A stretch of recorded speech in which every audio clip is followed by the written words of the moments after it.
Le Mans adalah balapan yang cukup unik, yang mana balapan ini berlangsung sangat lama, yaitu 24 jam. Namun selain hal tersebut, sebenarnya ada hal lain yang membuat balapan ini sangat unik, yaitu balapan ini multi-kelas.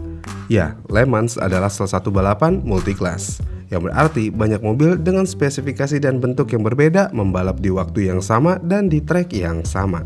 Jadinya, ya, tidak semua mobil prototipe yang membalap di Le Mans. Menariknya di sini adalah di kelas prototipenya pun mobilnya juga memiliki perbedaan, walaupun desainnya hampir terlihat mirip, tapi keduanya sangat berbeda. Untuk mobil prototipe di Le Mans saat ini memiliki dua kelas. Yang pertama mobil kelas LMH atau Le Mans Hypercar, dan yang kedua LMDH atau Le Mans Daytona Hybrid. Jika dilihat dari desainnya, kedua mobil ini mirip, tapi apa yang berbeda dan apa itu mobil LMDH dan LMH? Jadi LMH seperti yang sudah saya bilang sebelumnya, ini adalah singkatan dari Le Mans Hypercar, dan kelas ini lahir dari regulasi yang dibuat oleh ACO dan FIA sebagai pengganti regulasi LMP1 yang sebelumnya menjadi kategori utama dalam World Endurance Championship atau WEC hingga tahun 2020. LMH pertama kali memulai debutnya di WEC pada tahun 2021 dengan kategori baru yang dinamakan Hypercar. Sementara itu LMDH adalah singkatan dari Le Mans Daytona Hybrid. Walaupun huruf H tidak secara resmi didefinisikan, tapi banyak yang menyebutnya sebagai singkatan dari hybrid. Dan regulasi LMDH diciptakan oleh IMSA atau International Motorsport Association dan ACO untuk menggantikan kategori DPI yang sebelumnya berlaga di IMSA hingga tahun 2022.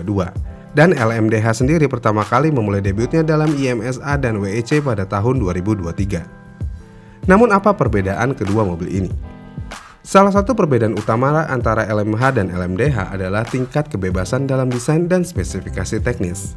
Misalnya, LMH dapat memberikan kebebasan yang besar kepada tim pabrikan dalam merancang dan membangun prototipe mereka, yang berarti pabrikan dapat mendesain sendiri mesin, bodi, dan sasis mobil sesuai dengan kebutuhan mereka. Bahkan dimungkinkan bagi mereka untuk mengambil mobil produksi jalan raya dan mengubahnya menjadi Le Mans Hypercar. Menariknya, Toyota menjadi pabrikan pertama yang memenangkan kejuaraan dalam kelas Hypercar pada tahun debutnya di tahun 2021. Yang berarti Toyota juga berhasil memenangkan balapan legendaris 24 jam of Le Mans. Sedangkan LMDH memiliki aturan yang lebih ketat dibandingkan LMH, yang mana pabrikan yang membangun prototipe LMDH harus menggunakan sistem hybrid dan gearbox yang telah ditentukan. Selain itu, kelas ini juga harus memilih satu dari 4 jenis sasis yang telah disediakan, yaitu Multimatic, Oreca, Ligier, dan Dallara. Dan beberapa pabrikan sudah memilih sasis mereka masing-masing. Porsche misalnya. Porsche diketahui menggunakan sasis Multimatic, Acura dan Alpine memilih Oreca, Lamborghini memilih Ligier, sementara Cadillac dan BMW akan menggunakan Dallara. Jadi ya, itu adalah perbedaan mendasar kelas mobil ini. Namun selain itu, ada dua hal penting lainnya yang perlu diperhatikan dalam mengembangkan prototipe LMH dan LMDH, yaitu kecepatan dan biaya.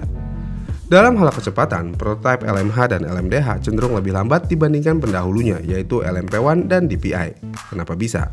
Ya, salah satu alasannya adalah output tenaga yang lebih rendah dan upgrade berat mobil sekitar 20% dari prototipe LMP1. Namun mana yang lebih cepat dan powerful di antara kedua mobil ini, yaitu LMH dan LMDH? Sebenarnya kecepatan maksimum mobil dalam kategori Le Mans Hypercar atau LMH dan Le Mans Daytona atau LMDH sudah diatur oleh regulasi untuk memastikan persaingan yang seimbang. Yang berarti kedua jenis mobil ini memiliki output tenaga maksimum yang sama, yaitu di 698 horsepower. Sebagai contoh, prototipe Lamborghini LMDH dirancang untuk mencapai kecepatan maksimal sekitar 340 km per jam.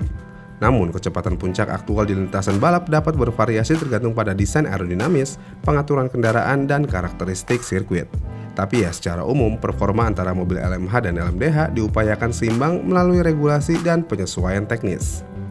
Lalu bagaimana dengan biaya pengembangannya? Apa yang berbeda? Dari segi biaya, prototipe Hypercar baru ini jauh lebih ekonomis. Diperkirakan biaya pengembangan Hypercar ini sekitar 80% lebih rendah dibandingkan LMP1. Dengan adanya penurunan biaya ini tentu aja membuka peluang bagi lebih banyak pabrikan untuk ikut serta dalam kategori tersebut. Dan hal ini terlihat dari banyaknya pabrikan yang telah mengonfirmasi partisipasi mereka. Dengan demikian, dari kedua kategori ini hampir tidak ada perbedaan yang signifikan dari hal biaya pengembangan walaupun base dan peraturannya cukup berbeda. Karena pada akhirnya mulai tahun 2023, prototipe LMH dan LMDH akan berlaga dalam kategori yang sama di dua ajang besar, yaitu World Endurance Championship atau WEC dan IMSA. Dalam WEC, kategori hypercar akan menjadi kelas tertinggi, yang berarti baik LMH maupun LMDH akan bersaing memperebutkan kemenangan secara keseluruhan di kejuaraan ini. Sedangkan di IMSA, kategori yang digunakan adalah Grand Touring Prototype atau GTP, dan kategori ini akan menjadi kelas tertinggi, mirip dengan hypercar di WEC. Dengan adanya kelas ini dan harga pengembangannya yang lebih terjangkau, akhirnya banyak pabrikan yang ikut serta dalam balapan ini. Misalnya di kelas LMH di kompetisi WEC, ada Toyota.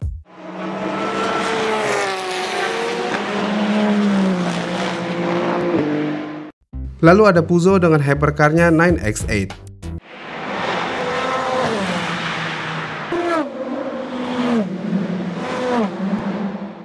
Lalu ada Ferrari yang dijalankan oleh AF Corsa.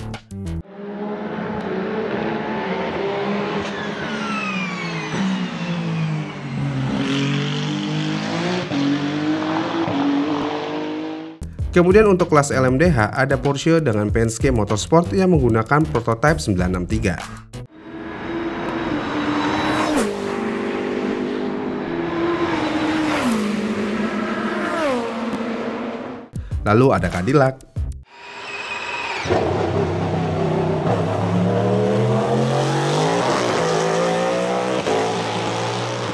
Ada Alpine.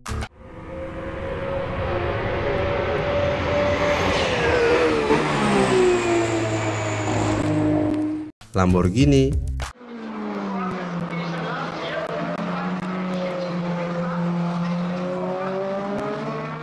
dan BMW.